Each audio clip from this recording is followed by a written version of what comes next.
네, 오늘은 성령의 선물, 성령의 선물이라는 제목으로 말씀을 나누겠습니다.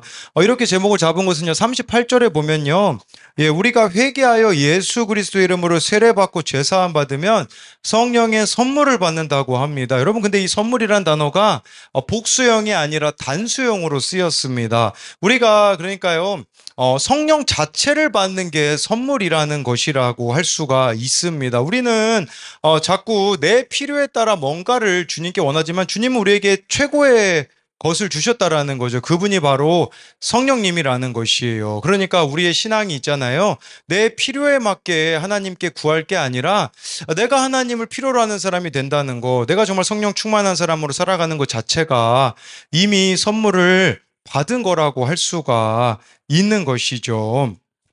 네, 그랬을 때요, 정말 여러분들은 무엇을 기뻐하는가를 좀 봤으면 좋겠어요. 정말 내 안에 계시는 성령님의 지배를 받는 것을 정말 내가 기뻐하고 있는가를 보자는 거죠.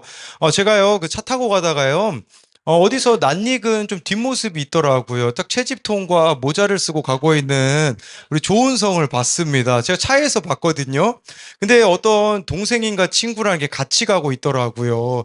그 발걸음 속에서 누가 봐도 기쁘다라는 것을 알 수 있는 발걸음을 우리 조은성을 통해서 네, 봤거든요. 그러니까 우리 안에 성령이 계시면요. 사실 뭘 그렇게 우리가 업적을 이루지 않아도 예, 그냥 그분이 내 안에 계시는 것 자체만으로도 우리에게는 참 기쁨이 넘칠 수 있다라는 거죠. 이 성령 충만한데 필수 조건이 무엇일까요? 그것은 회개라는 겁니다. 모든 사람이 죄의 문제를 스스로 해결할 수가 없거든요. 오늘 새벽 나눈 큐티 말씀 사도행전 2장 24절에는요. 이런 말씀이 있습니다. 이게 제가 22절을 갖고 왔는데 24절 우리 같이 읽어보겠습니다. 시작.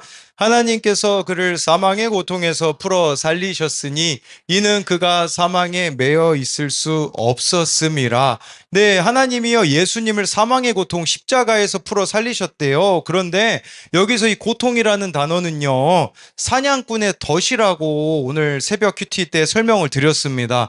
우리 각자가 여러분 사냥꾼의 덫 빠져나올 수 있습니까? 못 빠져나오죠. 우리 모두가 다 사냥꾼의 덫에 걸린 영역들이 우리들의 삶에 있다라는 거예요. 오늘 이 말씀을 가지고 아상고 그 기도 모임에 가서 나눴거든요. 너희들의 그 사망의 덫은 이 사냥꾼의 덫은 무엇이 있냐라고 하니까 어느 청소년 아이가 그 바카라라고 하더라고요. 이제 도박 중독이 있는 거예요.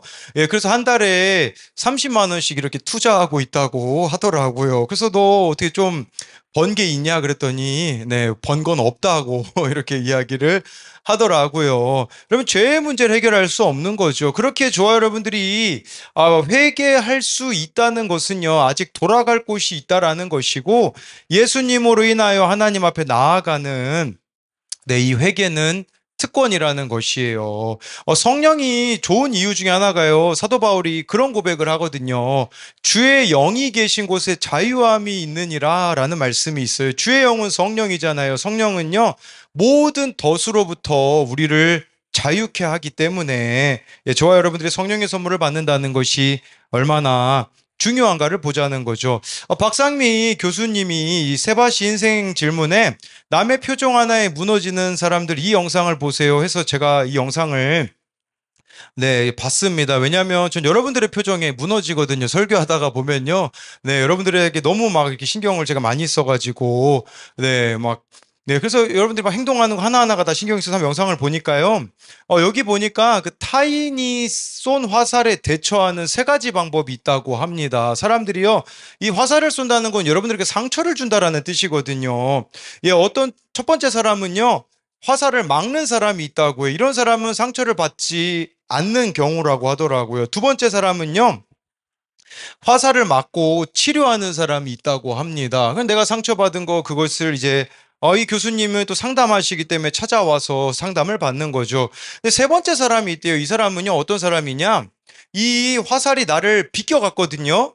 근데 그 바닥에 화살이 떨어졌는데 그 화살을 주워가지고 자기 가슴에 꽂는 사람이 있다고 하더라고요. 그러니까 땅에 떨어졌는데 그 화살을 주워다가 가슴에 자기가 꽂는다고 합니다. 예, 그러면서요, 이 사람은 아직 나 맞은 게 아닌데, 이 사람은 왜 나한테 화살을 쏘려고 했을까? 왜 나한테 상처를 주려고 했을까? 거기에 몰두한다고 합니다. 그래서요, 이분이요, 상대가 나에게 상처를 줬어라는 말은 비합리적이라고 하더라고요. 내가 상처를 받았어라고 하는 말이 맞다고 합니다. 상대가 나한테 어떤 말을 했는데 화살이 상당히 아파요. 그때 두 가지를 점검해야 된다고 해요. 하나는 상당히 아플 때는 저 사람이 나를 상처 주기 위해서 한 말이라면 그 화살은 뽑아버리면 된다고 합니다. 그러니까 의도를 가지고 나에게 상처 주기 위해 한 말이라면 뽑아버리면 된대요. 근데 중요한 것은요, 이제 두 번째예요. 뭘 점검해야 되냐면 그 사람이 한 말이 가만히 보면 맞는 말일 때가 있다고 합니다. 진실에 가깝고 나의 약점에 해당되기 때문에 그 화살이 아프게 느껴지는 거라고 하더라고요. 그래서 이때 필요한 것은 뭐냐면, 저 사람이 표현은 좀 부족하게 했지만, 내가 아픈 거, 이거 나의 약점이 맞아라고 인정하면서, 내가 이걸로 너의 비난으로 더 성장해 줄게 하면 된다고 하더라고요. 그래서 이 교수님이요, 그 유튜브에 댓글 달릴 때 있잖아요. 지워버리고 이렇게 차단해버리고 싶은 마음이 들 때가 있다고 하더라고요. 그런데 한번 이런 일이 있었다고 해요. 어떤 사람이요, 유튜브에 이 교수님이 강의를 이렇게 하셨는데, 라이브로 했는데, 이렇게 이야기했대요. 댓글이요. 끝까지 듣느라 진짜 짜증났다. 이렇게 누가 댓글을 남겼다고 하더라고요. 여러분, 이거 악플일까요? 칭찬일까요? 처음 들었을 때는 악플 같더래요. 아니, 이렇게 짜증난다. 끝까지 듣느라 짜증났다. 그런데 생각을 바꿔보니까요, 1시간짜리 강의를 짜증나는데도 들었다라는 것은 내용이 좋다라는 거잖아요. 그러면 왜 이 사람이 짜증났다고 했을까 하고서 자기가 강의한 걸 다시 봤대요. 방송을 들어보니까 이제 전날 가족하고 와인 한 잔을 한 거예요. 그러니까 막 기분이 좋아가지고 텐션이 높고 말이 빠르고 마이크 잡음이 너무 심했다고 하더라고요. 아, 그래서 짜증났다고 하는 거구나. 라고 이렇게 깨닫게 되었다고 하더라고요. 그러면서 이런 얘기를 하시더라고요. 그의 입은 우리가 바꿀 수 없습니다. 타인은 바꿀 수 없지만 나의 해석은 변화할 수 있습니다. 라고 하더라고요. 여러분, 우리가 성령을 선물로 받는다라는 것을 저는 이런 의미라고 봐요. 뭐냐면 상대방의 입은 바꿀 수 없어요. 그런데 우리가 이렇게 말씀 안에서 내 삶을 해석해 감으로써 달라진 은혜를 경험하는 것이죠. 그래서 이 성령의 선물 우리가 이제 받는다라는 것이 무엇인지 두 가지로 볼 텐데요. 첫 번째로는요, 성령의 선물은 회개하여 세례를 받는 것입니다. 우리 37절 같이 읽어보겠습니다. 시작. 그들이 이 말을 듣고 마음에 찔려 에게 물어 이르되 형제들아 우리가 어찌할꼬 하거늘, 그들이 이 말을 듣고 마음에 찔렸다고 합니다. 여기서 이 말은 뭡니까? 36절에요. 너희들이 예수님을 십자가에 못 박여 죽였다라는 말을 듣고 이들이 마음에 찔렸다는 거예요. 근데 이 찔리다라는 단어를 헬라어로 보면요, 이거는 강력한 표현이에요. 찔리다라는 말이 무슨 뜻이냐? 여러분, 그 말발굽이 밟고 지나가서 움푹 파인 상태를 말합니다. 그 말발굽에 여러분, 예를 들어서 평평한 이 마른 땅이 말발굽에 의해서 짓밟혔다면요, 얼마나 그 힘이 강하겠습니까? 이 찔림이 그만큼 강력하다라는 것을 보여주고 있는 거죠. 어제 이제 소리사모와 이제 저희 가족이 새로운 취미 생활을 이제 발견했어요. 뭐냐면 이제 맨발로 뭐라고 하죠? 진흙길인가 뭐라고 하죠? 황토길, 진흙길이 아니라 황토길을 저기 청소년 문화센터에 이렇게 가는데, 와, 강혜찬은 장난 아니더라고요. 뭐 황토길을 맨발로 뛰어다니더라고요.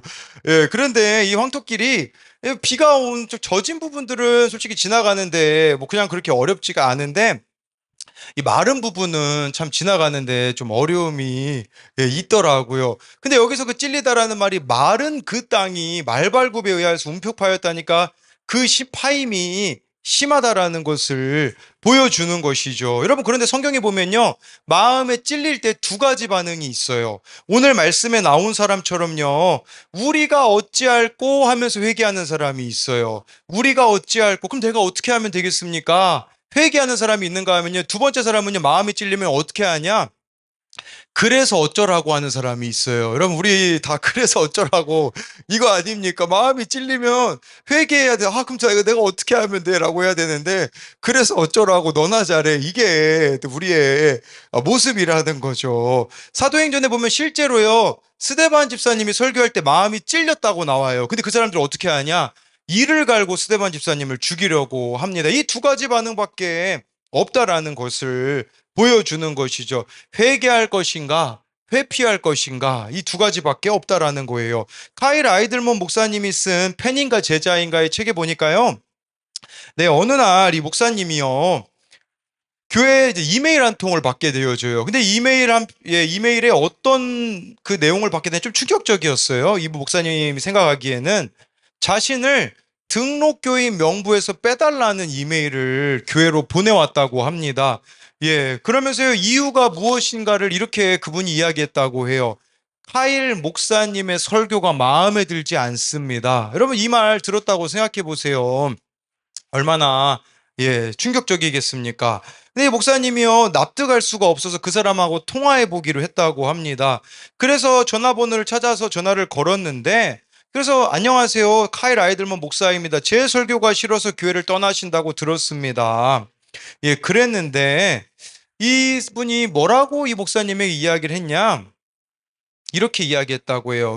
목사님의 설교가 제 삶을 뒤흔드는 것 같은 기분이 들었습니다. 라고 했다고 하더라고요. 그러니까 이게 마음이 너무 찔리는데 삶을 바꿀 용기가 나지 않아서 이 교회를 떠나겠다고 하였다고 하더라고요. 여러분, 우리도 마찬가지지 않겠습니까? 마음에 찔릴 때가 얼마나 많이 있습니까?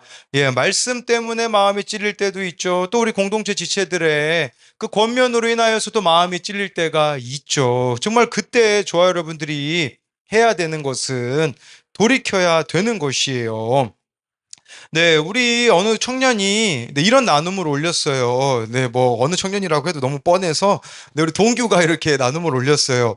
제가 성령으로 충만하지 못한 날은 쉬는 날입니다. 쉬는 날에는 유혹이 참 많이 옵니다. 요즘 게임에 빠져서 하루 종일 붙잡고 있는데 예찬이가 등교하면서 이제 원래 할아버지한테 인사하려고 하다가 할아버지가 안 계시니까 그 맞은편 방에 있는 우리 장동규 방에 들어가서 이제 인사를 뭐 하고 있나 이제 문 열어본 거예요. 우리 강예찬이 동규가 이렇게 게임하고 있으니까 아침부터 우리 동규한테 게임 그만해 사탄 들렸어 그랬어요. 우리 예찬이가 동규한테 사탄 들렸냐고 이제 게임 그만하라고 이렇게 이야기를 했는데 동규가 이렇게 나눔을 해요. 제가 예찬이에게 했던 말을 돌려받았습니다. 우리 예찬이가 게임할 때 동규가 사탄 들렸냐고 했는데, 네, 돌려받은 거죠. 좀 이렇게 남의 얘기할 때 좋은지 모르겠어요. 좀 바꿔가야 되는데, 네. 네, 그래서 이제 퇴근 후에 자유를 위해 게임하느라 큐티를 미루다가 밤에 하고 있었는데 우리 예찬이가요 사탄 들렸냐고 하면서 큐티 좀 하라고 이렇게 얘기를 해줘가지고 우리 매일 큐티하는 예찬이가 나보다 낫다 이렇게 생각이 들어서 그래서 오늘 아침에 동규가 이제 큐티 올렸다는데 이 나눔이 올라왔다는 얘기를 듣고 예찬이가요. 그 나눔 좀 보여달라고 자기가 좀 읽어야 된다고. 그래서 막 그 나눔 읽으려고 막, 이런 모습을 좀 봤습니다. 그러니까 우리 예찬이 말에도 이렇게 마음이 찔려서 돌이키게 되어지는 거죠. 예찬이가요, 참 말만 잘해요. 막 어제는 저랑 안 해보고 약간 좀 다툼이 일어나니까 아니 엄마 아빠가 본을 보여야 내가 믿음으로 살지 그러더라고요. 그러면서 아니 믿음에 본을 보이라고 막 저랑 아내를 막 책망하더라고요. 아니, 지나 잘해야지 지나 강양한결하고 좀 덜 싸우면 얼마나 좋나 이런 생각이 들어요. 예, 그런데 여러분 37절 말씀처럼 이 말을 듣고 마음에 찔려야 돼요. 이 말이라는 것은 네, 베드로가 전해주는 설교 말씀이 될 수도 있고요.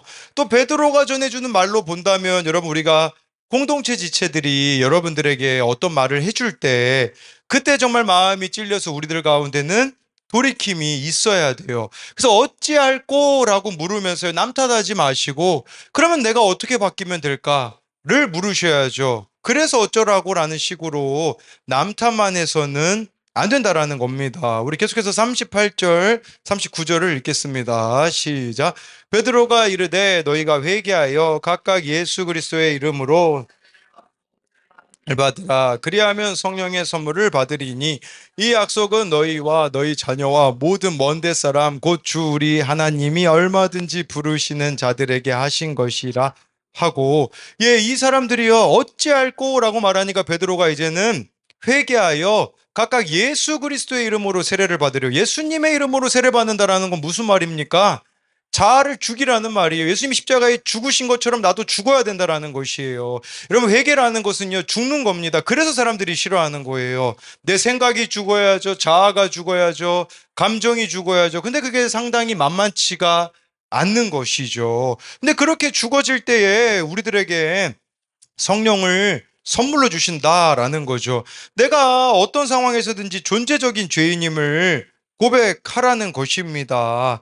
매일 말씀을 통해 참 우리가 내 죄를 보라고 하니 여러분 얼마나 비참한 마음이 듭니까? 그래서 우리 교회에서도 이 내 죄를 보는 말씀 묵상이 정착하는데 얼마나 많은 시행착오가 있었습니까? 그런데 오늘 말씀에서 그렇게 내 죄를 보는 자들에게 성령을 선물로 주시겠다라는 것이죠. 그렇게 되어질 때 정말 세상이 줄 수 없는 평안, 세상이 줄 수 없는 자유함이 우리들 가운데 있다라는 거예요. 오늘 김지은 집사님 큐티 나눔에 이런 부분이 나오더라고요. 나는 지금의 내가 좋다. 나이 드는 것에 대해 싫지 않다. 10대도 20대도 너무 혼란스럽고 힘들었다. 삶에 대해 애착이 없고 의욕이 없었다. 마셔도 갈증이 나고 밑빠진 독처럼 사는 기분이었다. 나도 싫고 남도 싫고 모든 게 혐오스럽던 시절을 건너왔다. 그러면서요, 이제는 회개하여 성령을 선물로 받으니 나의 삶에 바뀐 전환점에 주님이 있다. 주님을 만나고 우울증이 끊어졌다. 사회생활을 시작할 수 있었다. 타인을 긍정적으로 바라보게 되었다. 비교와 열등감이 사라졌다. 부모님을 원망하는 일에서 벗어났다라고 하더라고요. 여러분, 이처럼 성령의 선물을 받는다라는 거, 그 가치를 무엇으로 우리가 비교할 수 있겠습니까? 정말 근데 이 모든 약속은요, 39절에 보니까요, 너희와 너희 자녀와 모든 먼데 사람들에게도 열려 있다라고 말씀해 주고 있어요. 여러분, 이걸 기억하셔야 돼요. 뭐냐면요, 우리는요, 좀 범위를 정하거든요. 회개하는 사람의 범위를 정하거든요. 근데 그러지 말라는 거예요. 39절의 말씀은 뭐냐면, 하나님께서는요, 전혀 예상치 못한 사람도 상상할 수 없는 방법으로 부르실 수가 있다라는 것을 보여주는 것이죠.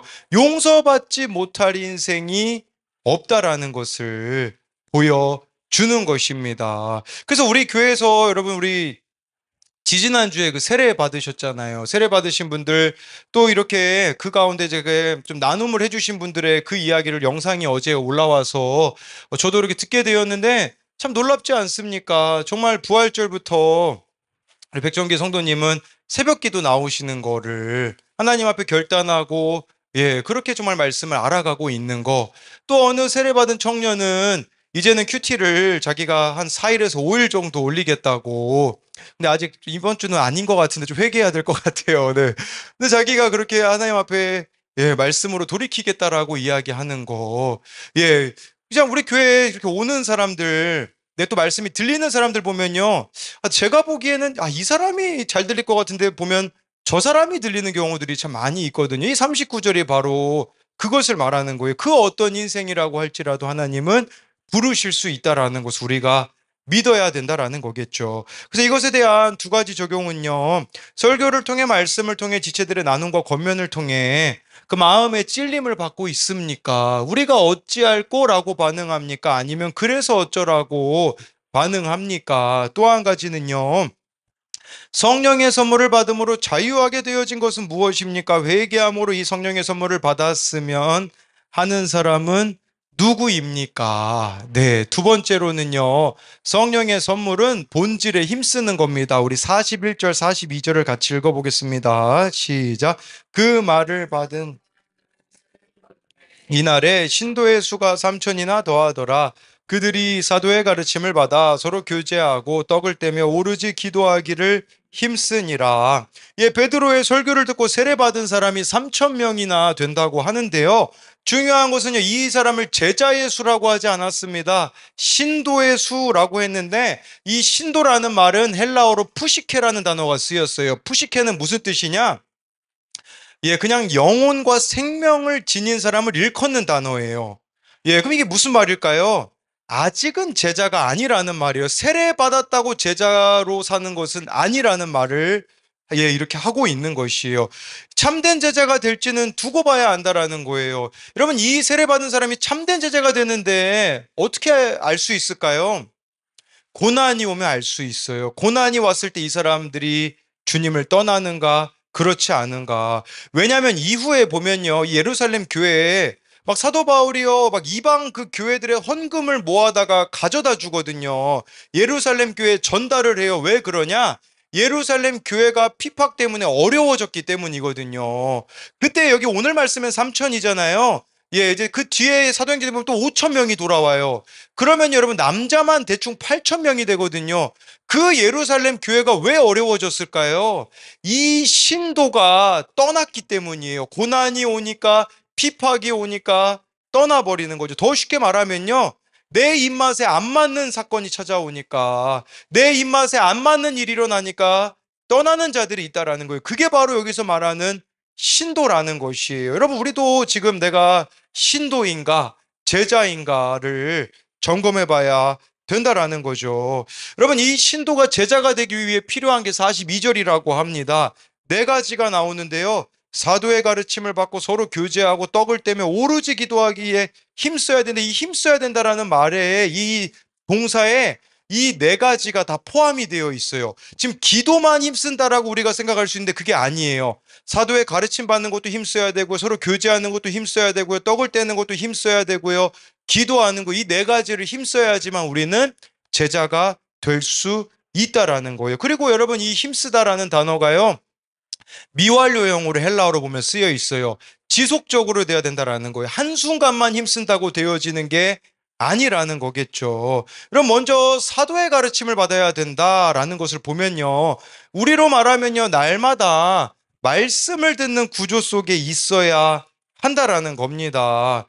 여러분, 이번 주에 어느 분이 이제 우리 교회 유튜브에 이런 댓글을 남겨주셨더라고요. 우리 교회 그 큐티 설교에 광고가 끼어 들어왔다고 하더라고요. 그래서 제가 이게 무슨 말인가? 제가 이거 뭐 광고 이렇게 올린 게 없는데 확인해 보겠습니다. 그랬더니 그분이 이렇게 얘기하시더라고요. 조회수가 그만큼 늘었나 봐요. 이제 이렇게 얘기를 하시더라고요. 그러니까 우리 교회 큐티 듣는 분들이 많아지셔서 이제 유튜브 광고까지 꼈다고 이렇게 얘기를 하시더라고요. 그렇다고 좋아할 수 없습니다. 여러분, 옆에 옆방에 지금 큐티책 엄청 남았습니다. 좀 가져가세요. 우리가 이렇게 말씀이 들리는 구조 속에 있어야 돼요. 이 사도의 가르침을 받는다라는 것은 우리로 말하자면 날마다 큐티하는 거라고 볼 수 있겠죠.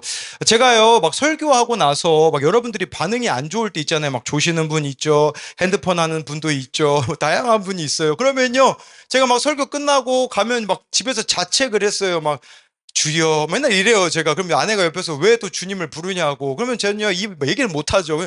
설교 죽순 것 같은 느낌이 있을 때 그래요. 근데요, 이제 좀 달라졌어요. 보니까요, 저는 문제가 없는 것 같아요. 여러분들이 문제예요. 이게 제가 왜 그러냐, 저는 이 말씀을 너무 좋아해요. 지금 사도행전 막 책 와가지고요, 지금 뭐 제가 보니까요, 한 천쪽짜리 한 세 권 정도 읽어야 사도행전이 끝나겠더라고요. 그 천쪽짜리 책이 왔는데 막 제가 너무 기뻐가지고, 막 예찬이한테 제가 얘기했어요. 야, 아빠 이거 너무 설레인다. 이 책 너무 재밌을 것 같아. 그랬더니요, 강예찬이, 얘는 진짜 어디 가서도 잘 살 것 같기는 해요. 뭐냐? 아니, 자기가 집에서 그 책 읽더니 걔가 뭘 알겠어요. 아빠 이 책 너무 재밌는데 막 저한테 그러더라고요. 아니 지가 뭘 한다고 뭐 이게 재밌어요. 그래서 저는 막 이 말씀에 대한 사모함이 있거든요. 막 여러분, 이게 새벽에 큐티 하는 게 적어도 한 5권, 6권 제가 책 읽고서 막 제 얘기하는 게 아니라 그거 하는 거거든요. 그러니까 저는 문제가 없다라는 거를 지금 말씀드리는 거예요. 여러분들 그거를 압축하고 축약시켜서 20분으로 만들어주는데 그게 없어서 나 그게 듣기 힘들다라는 것은 저의 문제가 아니라는 거죠. 그래서 진짜 이 사도의 가르침을 받기를 내가 힘쓰고 있는가를 보자라는 거죠. 또 두 번째로는요, 여기 교제하는 게 나오죠. 이 교제라는 단어는 헬라어로 코이노니아라고 하는데, 이건 성도 간의 사귐을 뜻하기도 하고요. 이 단어가 로마서 15장 26절에는 또 이렇게 쓰였더라고요. 우리 같이 읽어보겠습니다. 시작. 이는 마게도냐와 아게야 사람들이 예루살렘 성도 중 기쁘게 얼마를 연보하였음이라. 이 연보라는 단어가 또 코이노니아라고 쓰였더라고요. 여러분, 헌금하는 게 또 교제래요. 예, 우리 이 청년들 서로 이렇게 잘 사주고 잘 먹잖아요. 그런데 예, 막 주일에도 예, 잘 사 먹잖아요. 근데 헌금은 정말 안 하더라고요. 그래서 이 말씀을 보면서 우리가 좀 헌금을 좀 해야 될 것 같아요. 왜냐하면요, 그냥 내가 좋아하는 사람들 사주는 것은 딱 그 사람에게 국한되거든요. 근데 하나님께 우리가 예물을 드리면요, 그 예물은 쓰이는 곳이 다양해질 수 있어요. 제가 이번 주에 지금 기도하고 있는 게 있어요. 또 태국에 어느 선교사님을 위해서 이번 주에는 기도를 하고 있어요. 이 선교사님은요, 어디서 지원받는 데도 없고요. 예, 선교지에 가서 지금 둘째가 또 눈 수술해가지고 막 병원비, 예, 거기다 또 차 사야 되는데 돈도 없고 정말 예, 사방이 깜깜하게 막혀 있는 거와 같이 살고 계신다고 하더라고요. 그러면서 이제 기도하기 시작하는 거예요. 이제 우리가 캄보디아도 하고 있고 또 저기 다른 나라도 하고 있고 이제 또 태국을 위해서도 우리가 좀 기도해야 될 때가 오지 않았는가. 근데 여러분 이거를요 우리가 교회 안에서 같이 또 여러분들이 물질을 드려야 그런 곳에 또 귀한 곳에 쓰여질 수가 있는 것이죠. 차별 없이 예, 또 이렇게 물질이 흘러갈 수 있는 그런 부분들이 있다라는 것을 말해주는 것이에요. 그래서 성도들 가운데 이렇게 우리가 교제하며 나아가는 것이 필요하다라는 것을 말씀을 드렸고요. 또 우리가 살펴봐야 되는 것은 떡을 떼며입니다. 이 떡은요, 1차적으로는 성찬식을 의미합니다. 우리는 한 달에 한 번씩 성찬식을 하죠. 예, 그래서 포도주와 떡, 이제 우리는 빵을 먹죠. 예수님의 몸과 피를 상징하는 것이잖아요. 예수님의 그 죽음을 기념하는 것이죠. 예, 그런데요, 이 초대교회 성도들은요, 성찬만 나누지 않고요, 애찬도 나눴다고 해요. 애찬이 뭐냐면, 교제 나누기 위해 가졌던 공동 식사라고 합니다. 그러니까 이들은 모여서 함께 식사했다라고 하더라고요. 이 식사 교제를 예, 그 당시 너무 가난해서 식사를 제대로 못하는 사람들이 있었거든요. 그래서 이렇게 함께 식사하면서 네, 이렇게 마음이 열리는 것을 보게 되어지는 거죠. 우리들 교회 어느 장로님은요, 네, 우리로 말하면 구역 예배 가서 된장국 먹다가 집밥 먹다가 마음이 열렸다고 하시더라고요. 그래서 입이 열렸다고 하시는데, 우리 구역 모임도요, 좀 그러했으면 좋겠어요. 정말 이렇게 같이 음식을 나누며, 물론 좀 번거롭기는 하죠. 예, 근데 그 가운데, 네, 이렇게 떡을 뗀다라는 것은 또 그런 의미도 포함이 되는 것이에요. 또 저는요, 이 떡을 뗀다는 게요, 여러분, 안 친한 사람하고 또 같이 밥 먹으면 얼마나 좋을까요? 제가요, 채를 자주 하거든요. 예, 좀 많이 먹어서 그런 것도 있는데, 제가 왜 채를 하는가 또 보니까, 처음 보는 사람하고 제가 밥을 또 자주 먹거든요. 뭐, 그렇지 않는가, 이러고도 뭐 자기 합리화도 해보지만, 우리 가운데 이 식탁 교제가 좀 그렇게 골고루 또 있었으면 좋겠습니다. 또 힘써야 되는 거 이 42절에 보면요. 오로지 기도하기를 힘쓰니라. 이 기도라는 단어가요, 단수가 아니라 복수형이 쓰여 있어요. 그러니까 기도들에 힘써야 된다. 이게 무슨 말일까요? 개인 기도도 해야 되지만 공동체 기도도 힘써야 된다라는 뜻을 가지고 있거든요. 그래서 우리가 지금 금요일 날 큐티종이 뒤에 보면 기도 제목이 올라오잖아요. 근데 여러분 기도 제목 나누는 것도 내 삶을 나눠야 되는 거기 때문에 예, 그러면 이 공동체 기도를 한다는 게 무슨 말이겠어요? 이 교회는 삶을 나누는 곳이다라는 의미가 있는 거거든요. 우리가 서로의 삶에 대해서 알고 같이 기도해야 되는 거죠. 우리 청년부 카톡방에 큐티 나눔이 올라오는데 예, 길어서 못 읽는다라고 말하는 청년들이 있어요. 그런데 기도하기 힘쓰기 위해서는요, 읽으셔야 돼요. 그래서 내가 그 사람의 처지를 이해하게 되고, 여러분 뭐 저는 시간이 남아 돌아서 다 읽습니까? 아니죠. 정말 이것이 기도하기 위함이라는 것을 그래야 우리가 관심이 생기지 않겠습니까? 또 여러분 기도해야 마음이 생깁니다. 우리가 막 누군가에 대해서 막 관심 가지고 마음을 갖는 것은요, 그 사람을 위해서 기도할 때야만 주어진다라는 것을 말해주는 것이죠. 여러분, 초대교회가 이렇게 본질에 집중하는 게 이 네 가지를 하는 거라고 말씀드렸는데, 그러니 어떤 일이 벌어집니까? 우리 44절, 45절을 같이 읽어보겠습니다. 시작. 믿는 사람이 다 함께 있어 모든 물건을 서로 통용하고 또 재산과 소유를 팔아 각 사람의 필요를 따라 나눠주며 여러분 이 말씀 가지고 공산주의가 나왔거든요. 공산주의가 뭐 다 같이 나누자. 근데 공산주의는요. 하나님이 빠지니까 흉내만 내잖아요. 그러니까 거기 보면 기득권층만 누리고 있고 나머지는 다 가난하게 사는데 공산주의는 실패했죠. 근데 여기 나와 있는 초대교회 성도들은 모든 물건을 통용했다고 하고요. 재산, 소유를 팔아 다른 사람의 필요를 다 나눠줬다라는 게 뭐 여러분 뭐 이거 다 팔았다 뭐 이런 것으로만 좀 여러분들이 생각하지 마시고요. 이때는 임박한 종말론을 믿었기 때문에 이럴 수 있었어요. 그러니까 예수님이 빨리 재림하실 거라고 생각했기 때문에 이렇다라고 볼 수 있겠죠. 근데 여기서 더 중요한 핵심 포인트는 뭐냐면 각 사람의 필요가 보였다라는 거예요. 이 사람의 필요가 보이고 저 사람의 필요가 보였다라는 것은 그만큼 서로가 관심이 있었다라는 거. 이 사람들이 몇 명이었죠? 3천 명이었거든요. 여러분 3천 명이 이런 관심 갖는 거 쉬울까요? 어려운 일이죠. 근데 이들이 정말 본질에 집중하니까요. 각 사람의 필요에 따라서 이렇게 나눠주는 인생이 되었다라는 거죠. 여러분 그 이삭 토스트를 아시나요? 김학영 권사님이 운영하시는 기업입니다. 이분이 간증하신 영상에 제가 보니까 이 이삭 토스트는요, 한 부부를 위해 지어진 이름입니다. 아파트 입구에 이렇게 종이 깔아놓고 1,000원짜리 장사하는 부부를 만났습니다. 그 부부가 몸이 안 좋고 파산 신고를 했다라는 말이 듣고선요, 그때부터 이분이 잠이 오지 않는 거예요.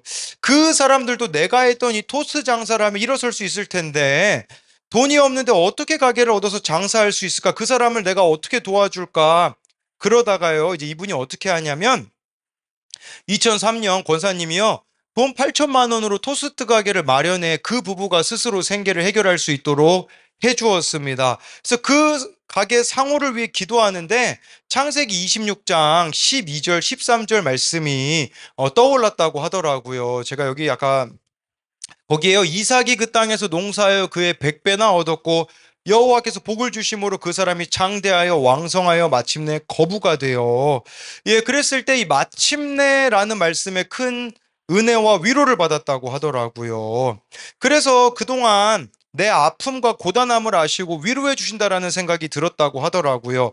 7년 동안 미련하게 장사해서 토스트를 만들어 고객들에게 꼭 드려야 되는 줄 알고 아침 8시부터 밤 12시까지 계속 장사했던 이 권사님이 날마다 코피를 흘렸고 위궤양도 왔고 안면신경 마비까지 왔었다고 합니다.